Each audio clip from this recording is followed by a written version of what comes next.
Log4j, the vulnerability that was released last December, it was identified as being a CVSS 10 on a scale of 1 to 10, which allowed remote code execution, which means that a remote attacker can execute code on a vulnerable system, and the Log4j and JDNI applications will process the commands running as root.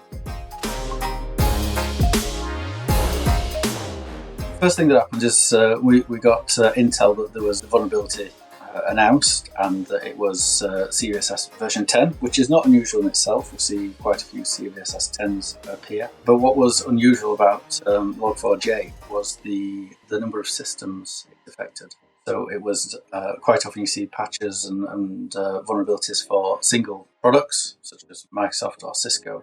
But this vulnerability affected a lot of systems, and it was a case of trying to understand which systems were impacted. So working with the vendors, trying to determine whether each product was vulnerable or not. And quite often vendors would say, no, they're not vulnerable, and then a few days later they would come back and realise that they were vulnerable. So we had to keep a monitor on all of the different products, which were not just confirmed vulnerable, but also potentially vulnerable. So a zero-day vulnerability is where the vulnerability is known and being actively exploited, or there is a patch available and before it's commonly known. So it immediately puts you on the back foot, and you can't start instantly deploying patches because for most products, the patches are not already available. So that then becomes a situation where you've got to monitor each potentially vulnerable system for any indicators of compromise. If anyone is actually exploiting those vulnerable systems. At the same time, trying to understand which systems are vulnerable and which systems can be patched or a workaround applied. In that position, one of the go-to tools is often look at vulnerability scanners. So quite often vulnerability scanners, they're built on scripts. They need a detection script that will look for that vulnerability. With the 0 day, the scripts have not been built yet because the first we've heard about them, so they're already been exploited before the vulnerability scanners can even find them. So where vulnerability scanning is one of the tools in our arsenal as security managers to look for vulnerabilities, with 0 day, we do have our hands tied behind our backs to a certain extent because the scripts are just now there ready to detect. Also with Log4j, vulnerability scanners struggle to detect it without authenticated scanners. So one of the first things you always want to do is look for your public IP addresses to see if you've got a vulnerability exposed to the internet, but you don't typically authenticate through public IP addresses. So by scanning your public IP space, it's not going to report accurately that you are or you're not vulnerable to Log4j. I think it all forms part of an overall vulnerability management program, and it also highlights the importance of CMDBs, config databases, inventory databases, to understand your systems and which ones are potentially vulnerable. So a good asset management system, always best to have one of those already prepared and populated. You can easily search for vulnerabilities, and that was one of our tools that we used. We're looking for that vulnerability in both Proact and our customer systems by checking the CMDB. With vulnerability management, it's not just a case of vulnerability scanning, but it's the old vulnerability management program. So you need scheduled vulnerability patching in place. So every technology should be patched on a schedule. You also need vulnerability intelligence, so you're looking for what's happening out there. So if you're relying purely on vulnerability scanning, there's going to be a delay because the vulnerability scan results are going to be several days after the vulnerability release. So you need vulnerability intelligence to be aware of things that are happening right now for 0 days.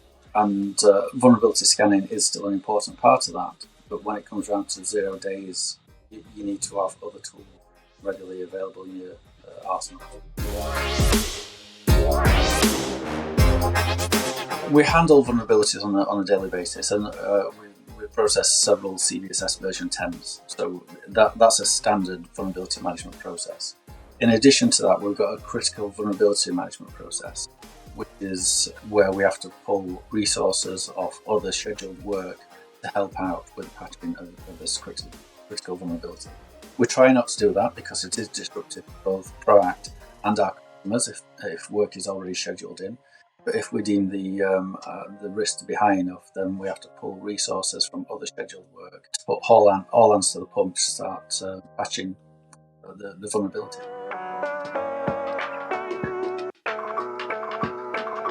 It varies by vulnerability. So sometimes a workaround is recommended, and that was the case with Log4j.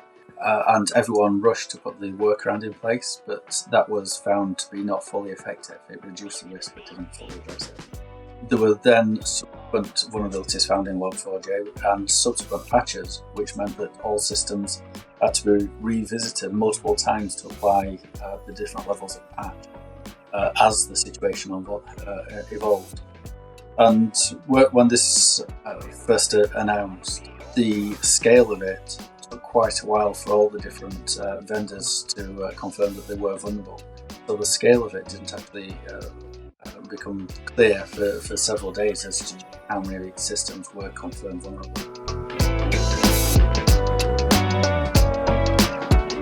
This was said to be a 1 in a 10-year event because it was affecting so many systems, because it was remote code execution, and it was basically a feeding frenzy for attack, where there was a mad rush to get a backdoor into systems, and quite often after the backdoor has been established, the attacker will then patch the system for you so that no one else can get in, and lay dormant with that backdoor until they want to exploit it by deploying ransomware, for example. So an important part is making sure that you can monitor for indicators of compromise.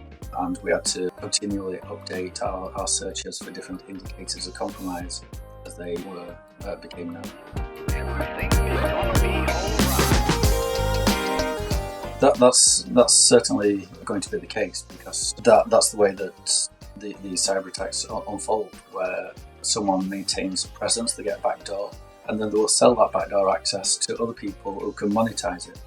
So quite often that backdoor can stay there for weeks or months or years before it's actually sold to someone who can actually exploit it and make money out of it.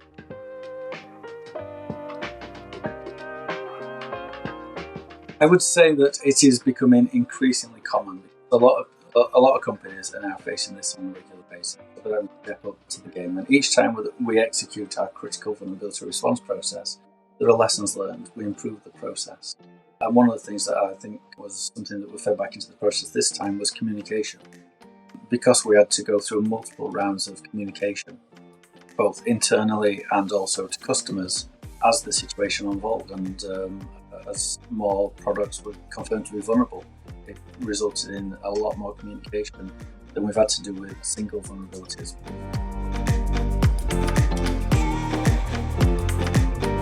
I don't think either SolarWinds or the discovery of the Log4j vulnerability had anything to do with Christmas.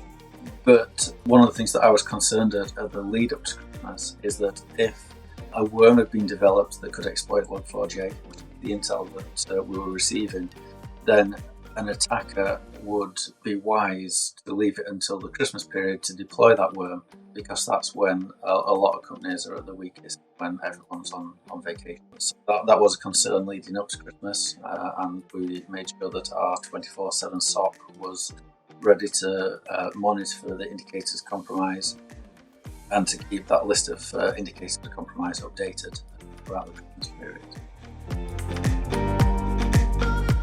The worm was intel that we were receiving snippets from NCSC in multiple countries, including the US, Netherlands and the UK, that there were proof of concept worm code being developed.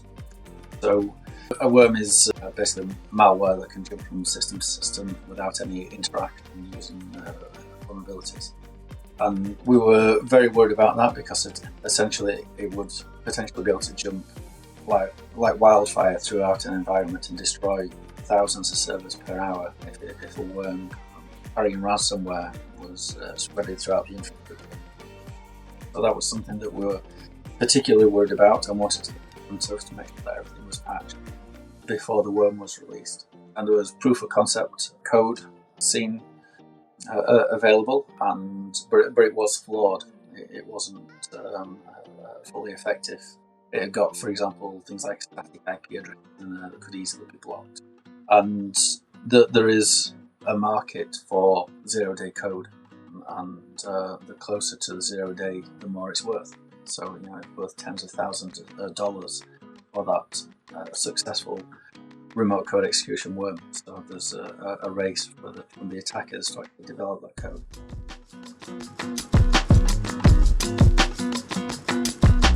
The first vulnerability was CVSS 10, and then, as I said, there was subsequent vulnerabilities discovered, which were 8, 7, and 6 on the CVSS scale. So they weren't as critical, but the Log4j was still being targeted, which even at CVSS 6.6, which was the last one, it still made sense to get that patched quickly because it was in so much attention.